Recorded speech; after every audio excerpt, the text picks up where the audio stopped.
Hey everybody, it's Craig back to here, and in this video I'm going to walk you through this portrait retouch step by step, and we're going to go from this to this. Alright, so here we are looking at the raw image. I'll show you the raw adjustments first, and then we'll go to Photoshop.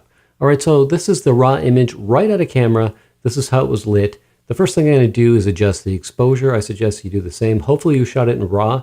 You can also adjust your white balance. So I'm going to make a small tweak. You can see we have a red highlight.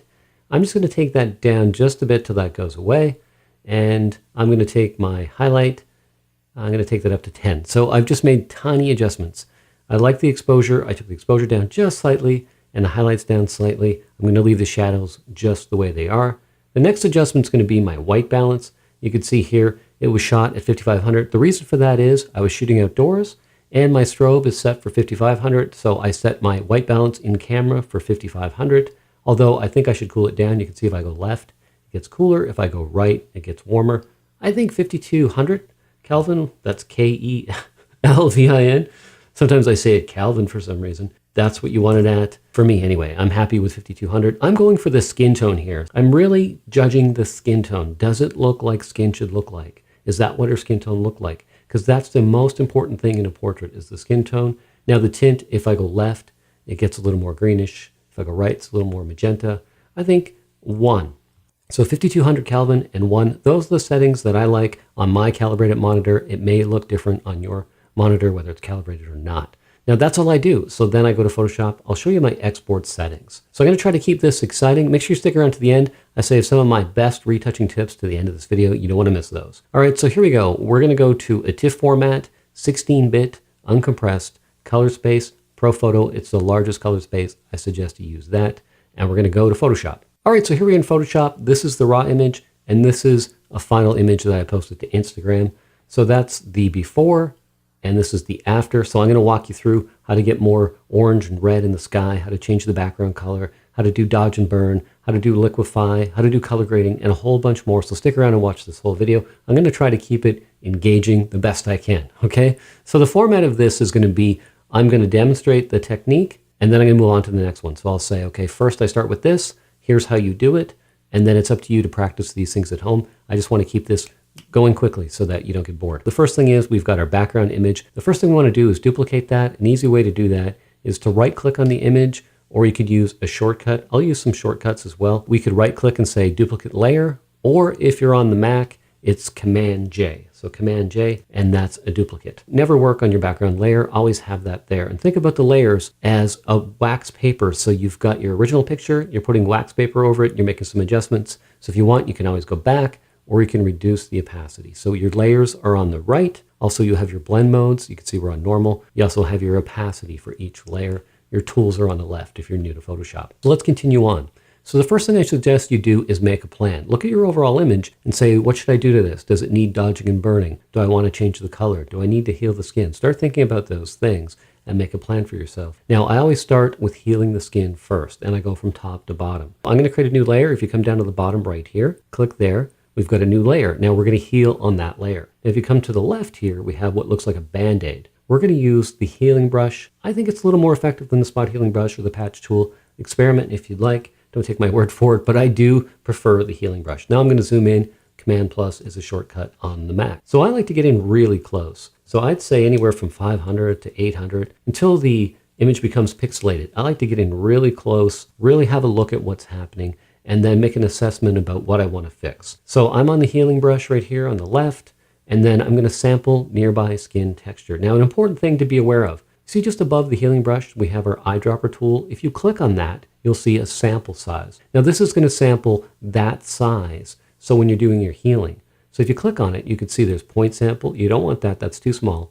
3x3 average, probably a little too small. So I'm going to go with a 5x5, or you could try 11x11. Make sure that you have that set right. Now click back on the healing brush, and now we're going to sample nearby skin texture. Now an important thing is you want to make sure the lighting and the color is similar to what you want to heal. So don't go sample in the shadowy left part here with a different color and a different lighting, and then come over here. You want to be as close as you can, and you want your brush to be roughly about the same size as the blemish or whatever it is you're healing, and then you just paint over. So I'm going to demonstrate how that works a couple of times, and then we'll move on to the next step. Now it's up to you to watch this video again and then practice this on your own. Because as much as you think you're watching and listening, this happens to me all the time. I watch a video and I'm like, I got it. And then I go to do it and I can't even remember what I just watched. So I recommend that you bookmark this video and watch it 2 or 3 times, and then maybe pause and work on one of your own images, and then come back to this and then just refresh your memory. So that's something that you should try. Now this works on hair too. I just want to demonstrate. You can use this to remove hairs,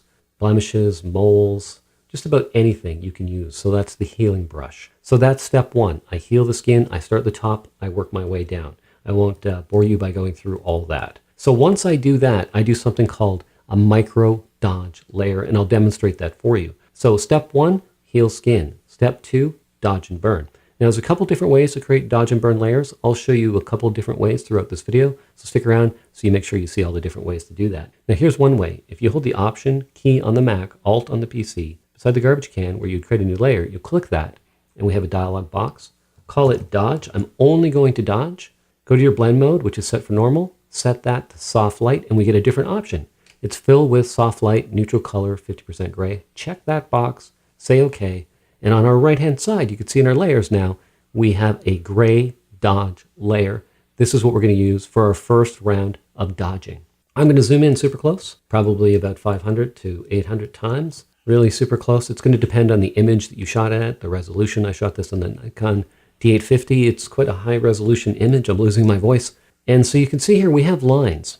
And I use this for fine lines. Now, one thing I do, and I suggest you try this, is if you come down to adjustment layers here, if you click on black and white, and you take your red slider down and your yellow slider, these are predominantly skin tones, you can see now we can really see the dark areas of this image. And now you're not really seeing the color, you're seeing the lighting, you're seeing the brights and the darks. So you see the difference there. It gives you that focus where you're like, whoa, those are really dark areas. That's going to show up in the image somehow. Now we'll go to our dodge layer, make sure you're on that, and we want the brush key. So a shortcut is B, so B for Bob is your brush. Make sure that you're on white. If you look to the left, we have white as our foreground color. Our opacity of our brush is 100. Our flow, I suggest 1 or 2%, just a really small amount. And then you want to use a soft brush. So make sure you're using a soft brush. Now there's a shortcut. If you hold down the Control or Option key on the Mac and you go left or right, if you're dragging that, I'm using a Wacom Intuos Pro tablet, and I'm dragging my pen left and right. And if I go up, it's soft. If I go down, it's hard. So I'm holding those keys down. So I've got a soft brush. I can adjust the size. I can also use my bracket key, so left bracket makes it smaller. Make your brush about the same size as that line. And like I said, opacity 100, flow of 1%, and then just lightly paint over that. And so I'll just demonstrate this. I'll show you the before and after, and then we'll move on to the next technique just so you don't get bored. So just keep watching because this gets better. All right. So if you're new to this channel, I have a quick message for you. If you're new here and you're not already a subscriber, my name is Craig Becta, and if you're into photography, you should hit that subscribe button right now, and also hit that bell notification, because every week I release a new photography tutorial, everything from portrait lighting tips to portrait retouching tips and a whole lot more. So go ahead, click on that subscribe button and hit that bell notification. All right, thanks, and let's continue on with this video. So just keep watching this. I'm going to toggle this on and off in a second, and you'll see how effective this technique is. Now, what causes these sort of hills and valleys? So let's say you were looking at a mountain, for example, and the sun was shining on the mountain. Well, the peak of the mountain is going to be brighter than the base of the mountain. So that's kind of what happens with a blemish on the skin. If you have a raised portion of the skin and the light hits it, the top part of a pimple, for example, would be brighter than the base of the pimple. Or a line in someone's forehead, because it's indented, there's going to be more shadow. So what you're trying to do is even out the shadows where you see blemishes or lines, and that will reduce the look of these blemishes or the lines. For example, instead of using a healing brush, you could just go around blemish like that and just get rid of the shadow, and it would blend nicer. Okay, let me toggle this on and off. So that's before, look at the forehead, and that's after. So before, and that's after. Now you probably wouldn't want to do this if you're doing 300 wedding photos, but if you're working on portfolio images and that you want to just display your best work, this is a technique that you can really get in and fine-tune those fine lines and blemishes. And so that's a micro dodge layer. That's what I call it. And then when you're done, you can just get rid of this black and white layer. You can just delete it and carry on. So that's my first round of dodging. Now the second one, I like to call that my global dodge and burn. So my global dodge and burn, another dodge and burn layer. So what I'll do is I'll demonstrate a different way to create a dodge and burn layer. So if you go down to your adjustment layers here, and you go to curves. If you click on curves, you can drag that up. So you see how much brighter it got? So what you want to do too is also to change the blend mode. Now the reason for that is, look at the color on her face. If you hold down the space bar or you've got a little hand, you can move that around. Now I'm on a normal blend mode. Now watch how the color changes if I go to luminosity. You see how it kind of changed? So when you're not on the luminosity mode, it affects the color as well. We just want to affect the brightness and darkness. So when you're using a curves layer, switch it to luminosity. And then what you have is this white mask. To change that to black, you just hit Command I, and now we have a mask. So just like you would dodge and burn on the gray layer, if we paint on that black mask in white with the same brush opacity, 100 and a flow of 1, we're also dodging and burning, but we're using the curves layer. So I like to separate dodging from burning. So I'm only going to dodge on this layer. Now let me point out areas of the face that you should be concerned with. So I'm going to create a new layer so I can draw on that. I'm going to click over here and I'm going to pick red, and I'll show you where you should be focused on. So there's a few areas of the face that a makeup artist would add some highlights to, and so you should be thinking about that too. So you want to enhance what's already happening on someone's face, whether it's a man or a woman, it's the same kind of area. So what I'll do is I'll look at this area here. I'm just going to change the flow rate here to 100 so you can see that better. I'll focus on this area here. I'll also look at, say, the highlight on the nose. I'll think about under the eyes. I'll look at this area here on the cheek. Also look on this area here. And then I'll look at the area of the chin, and then I'll probably put a little highlight on the lips. So those are the key areas that I'm looking at. Also, if I see any areas that don't look right. And another thing is too, is I'll back out. So constantly go to what you would look at this image, say maybe on the web, and then zoom in, zoom out, and look at how your dodging and your burning is progressing. And always keep in mind that it's on a different layer. So if you went too far, you can bring it back. So I'm a fan of really creating multiple dodge layers so that you have more control and you didn't do all your work on just one layer and then you go, I screwed it up at the end. So often I'll do the micro dodge, then I'll do the global dodge, then I'll do hair only. So I separate it into portions, and then I might do a dodge layer for the body only. And then that way, if I make a mistake, I can just go back easily. So let's just say that I went through those dodge areas. One tip I can give you is to vary your brush size. So like I said, have a soft brush and have a low flow rate, but also vary the size of your brush. So you may want to start out with, say, a larger brush, say on the forehead, and then go to half that size, and then half that size again. The reason for that is so that your highlight is gradual. It's not just one big white spot. So think about that too, varying the size of your brush, and then starting in the forehead, then the nose, under the eyes, the chin, and then back it off if you think you went too far. So that would be the second round of dodging. I don't even get to burning at that point. Let's look at the hair. Now I would make another layer. Let's create another one. We'll do the gray layer just because it's either or. I don't really have a preference. And we'll go soft light again. We'll say fill with. I'll say okay. Now again, we're just painting in white. I'll look at the areas of highlight and I'll only highlight those areas. So I'm not trying to take up dark areas and make them bright. I'm just sort of brushing over already bright highlights and just sort of giving them a little emphasis. And I'm moving quickly. I'm not spending a lot of time doing that. But one tip I can give you, if you switch to the black brush, you can see I was just painting there in red, so I probably didn't do anything. Make sure that you're conscious of what your foreground and your background color are, and you can hit D to get to black and white, and X you can toggle back and forth. So make sure you're on white if you're dodging, black if you're burning. One tip is, you see how the part here is a little bit brighter? What you want to do is you want to darken that part as well. When you're doing your dodging and your burning of the hair, that's a good tip. You can darken that down because you don't want your eye to go to the part in the hair. You want the eye to go to the person's eyes, so their face and their eyes. So the whole key when I'm doing any retouching of a portrait, how can I get you to look at their face before you notice this part of their hair is too bright, that kind of thing. Or maybe their clothes are too bright, or maybe the background's too bright. Remove distractions. That's the key with portrait retouching, is to remove any distractions in the image so that the person is drawn to the person's face and eyes first. That's what you want to do. So that's the whole goal, is to remove any distractions. And I'll walk you through how to do that. So I've just brought that down a bit. Look at the part in her hair. See how it just got darker, but it's subtle?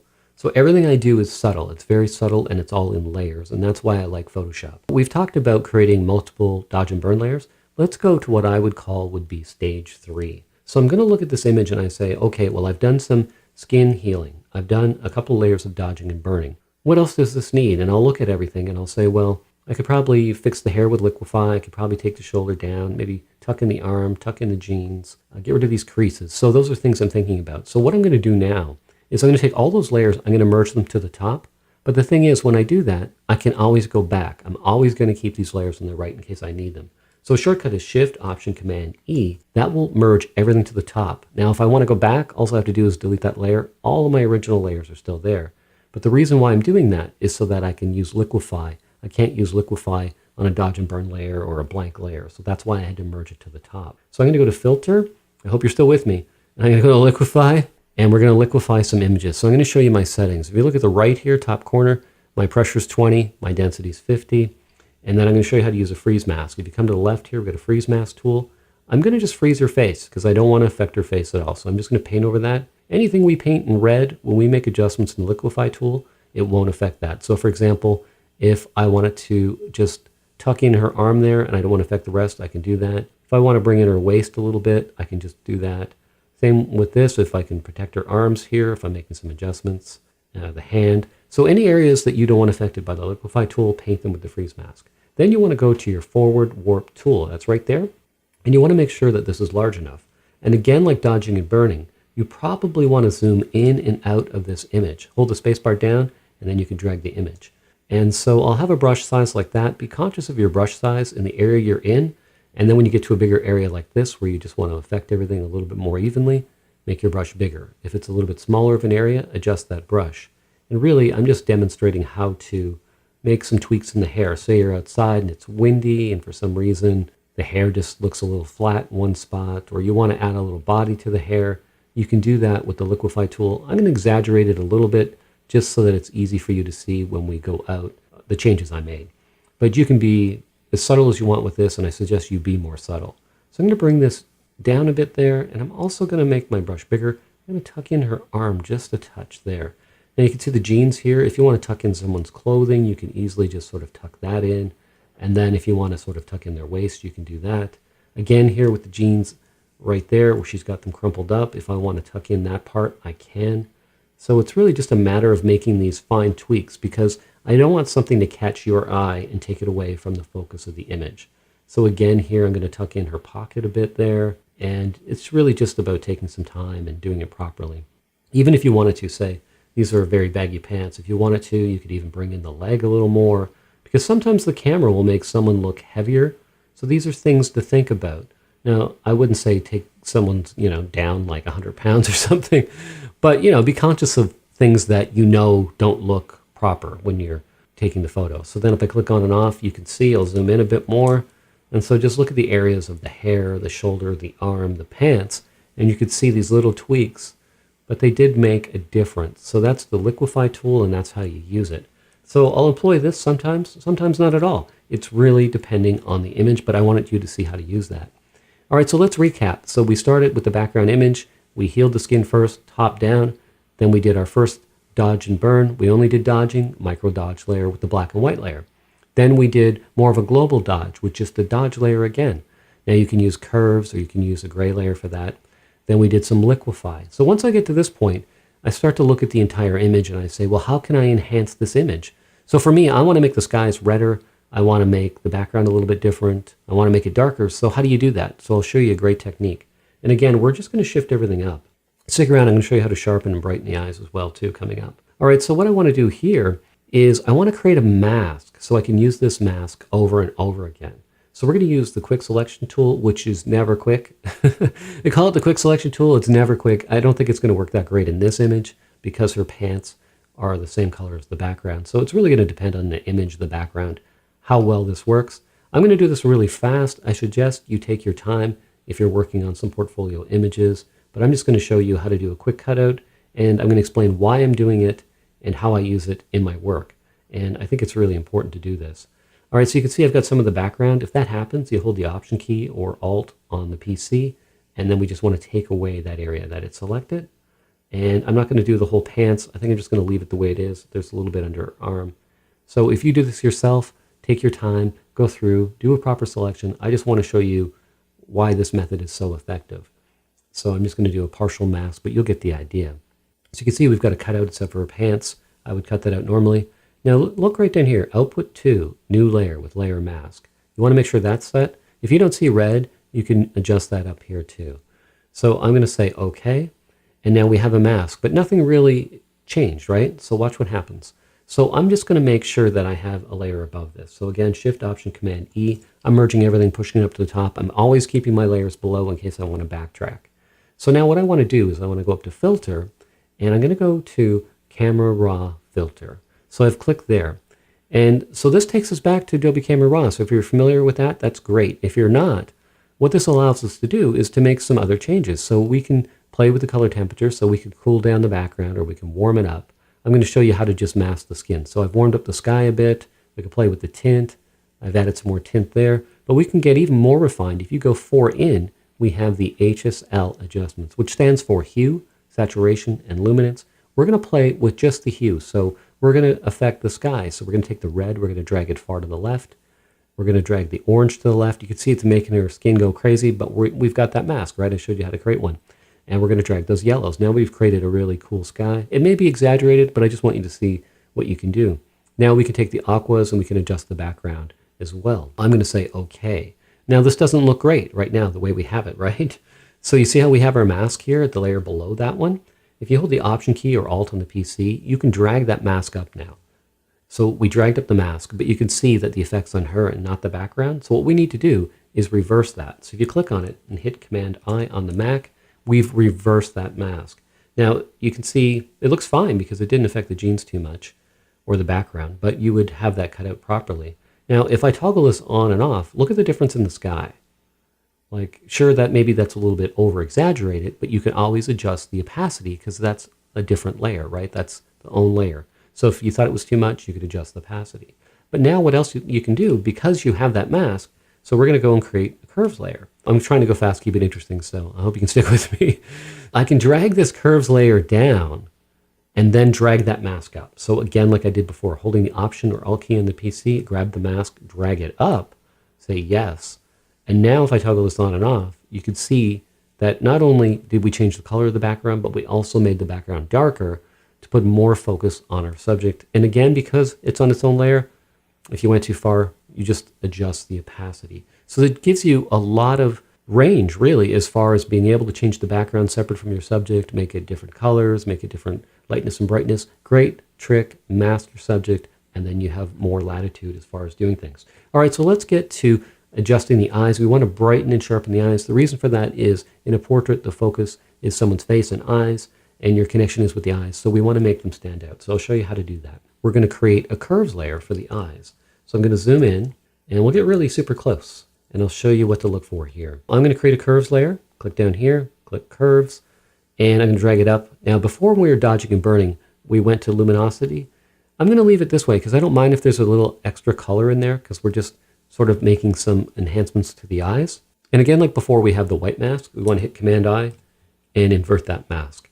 So now what we want is we want to hit the B key like Bob. That's a shortcut for brush. Opacity is 100. We're going to put that flow at about 20% because we want to bring this in quicker. Make sure you're on a white brush and then size your brush smaller so you can paint little areas in the eye. Now we have the catch light at the top. That's our softbox that's in her eye. I suggest you have that at about 10 to 2 o'clock range. Here it's about 12 o'clock. I'll bring those up first. Then what you want to do is to bring the light in opposite that, so below the eye. So below that catch light. So not the whole eye, but the part opposite, that's where the light would bounce out of the eye. Don't brighten the pupil, keep that dark. So I'm just going to bring this up and then I'm going to show you a trick to really blend this and make this look natural. Now the left eye I would bring up, but not as much because where the light is to the right. So this left eye shouldn't be as bright as the right, but it should be brighter than it is. So I'm just going to bring it up a little bit. We'll toggle it on and off. But let's put the focus on this right eye. Now I want to show you something here. If I right click and go to blending options, I'll have a little box pops up here and I'll keep it right here. So look in the eye as I make these adjustments. So if you look at this here, it says blend if gray, this layer or underlying layer. We can click here, you can see red, green, blue. Make sure it's on gray. Go to underlying layer. If you hold the Option key or Alt on the PC and drag this, you can split this. You can do that at the high end as well. The reason we want to do that is, watch when I drag this. Now watch the brightness in the eye. See how it goes down as I drag it to the right? So we can sort of blend this in so it just blends in naturally. And that's the blending option. And then we could click on and off. Now what I suggest you do is to back out to what it would look like on the web and then toggle on and off and see if you went too far or not far enough. If you went too far, then adjust the opacity slider and bring it down to say 50% and say, okay, that looks more natural. If you didn't go far enough, you could just easily click on that curves layer and you could drag that up. So those are some things you can do to brighten the eyes, and it's really a personal choice. I would err on the side of caution of going too bright on someone's eyes. It's going to look fake. People are going to know. All right, so I went overboard, but I just wanted to prove a point there of how to do it. I'll just drag that slider down. It blends a little more. Now, the next thing you want to do is sharpen the eyes. So again, I'm going to merge everything to the top. Shift, Option, Command, E is the shortcut. Again, I'm keeping all these layers here. So if I have to go back, they're still there. The reason why I merge them is because I want to sharpen that. You can't sharpen a blank layer. So Filter, and then you go to Sharpen, Unsharp Mask. So there's lots of ways to sharpen. This is just one of them. This is the technique that I use. I click on the eye so I can see it in the box. My amount is 200. My radius is 1.2. My threshold is 0. I click OK. So when I do that, now the whole image is sharp. You can see that the image is much sharper. I only want the sharpness on the eye, so I'm going to create a mask. Quick way to do that, hold down the Option key or the Alt key in the PC, come down to this little rectangle right here, click on that, you see we have a black mask. Now just like you were dodging and burning, wherever you paint in white, you'll bring that effect back. I'm going to keep my flow at 20%. I'll zoom into the eye so you can see how effective this technique is. And again, I'm just going to paint over the eye. So I'll make this a little smaller, I'll paint over the eye, I'll paint over the eyelashes, around the eye here, and you can see that it's not working because I wasn't on that properly. So let's just make sure I'm on that. Okay, good. So if anything's not working in Photoshop like you think it should, have a look around. Look at the layer you're on, see if you're on a white brush, check your settings. You'll find that you get frustrated easily sometimes in Photoshop if you're not set perfectly, and it happens to me all the time. All right, so I'll toggle this on and off. Watch your right eye. See how much sharper that is? Also, I might sharpen, say, the eyebrow, and then I might put a little bit of sharpening on the bottom lip or her lips. Of course, I'd heal the lips, I'd dodge the lips, I'd get rid of these hairs, but I'm just trying to go through this quickly, showing you the core techniques that you can use and how to do them, and then it's up to you to really apply them so I don't, bore you to tears with this video. But again, we're going to toggle that on and off. And then you can see here, if I go to the bottom and I click here, you can see the changes we've made to the eyes, to the hair. And of course, I would do more dodging and burning, more skin retouching than I have in this video, but I just want to demonstrate these techniques. Okay, so we've got to the eyes. Now, I'd look at the image again and I'd think, okay, well, what is left? We could heal those pants.